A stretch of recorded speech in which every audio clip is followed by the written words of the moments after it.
Welcome back to Priya's recipes. आज आपण बनवणार आहे एकदम क्रिस्पी असा व्हेज बर्गर. चला तर मग रेसिपी पाहूयात. सगळ्यात अगोदर मी इथे 4 बटाटे घेतलेले आहेत. त्यांना छान असं शिजवून घ्यायचं आहे आणि खिसून घ्यायचं आहे. त्यानंतर यामध्ये काही मसाले ॲड करायचे आहेत. सगळे मसाले मी वरती मेन्शन केलेले आहेत.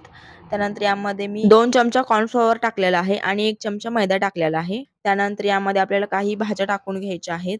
कांदा टाकायचा आहे बारीक कट करून घेतलेला. त्यानंतर ढबू मिरची टाकायची आहे. बारीक कट करून घेतलेली मिरची टाकायची आहे.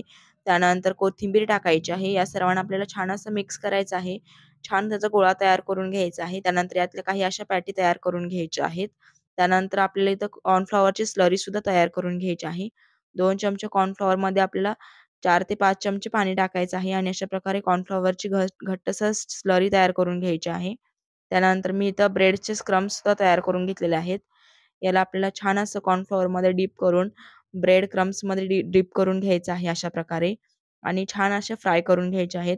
तुम्ही बघू शकता एकदम बर्गरच्या सुंदर अशा आपल्या पॅटी क्रिस्पी अशा तयार आहेत. त्यानंतर आपल्याला इथं बर्गर बन घ्यायचा आहे. यावरती आपल्याला भरपूर असं मेयोनीज लावून घ्यायचं आहे. त्यानंतर मी इथं पुदिनाची चटणी तयार करून घेतलेली होती. ती सुद्धा आपल्याला यावरती लावून घ्यायची आहे. त्यानंतर यावरती आपल्याला लेटस ठेवून घ्यायचं आहे. त्यानंतर आपण जी बर्गरची पॅटी तयार करून घेतली ती ठेवून घ्यायची आहे. कांदा टोमॅटो ठेवायचा आहे. भरपूर असं चीज स्लाइस ठेवायचं आहे आणि वरून बर्गर बन लावून छान असा आपला बर्गर तयार आहे. तुम्हाला रेसिपी कशी वाटली कमेंट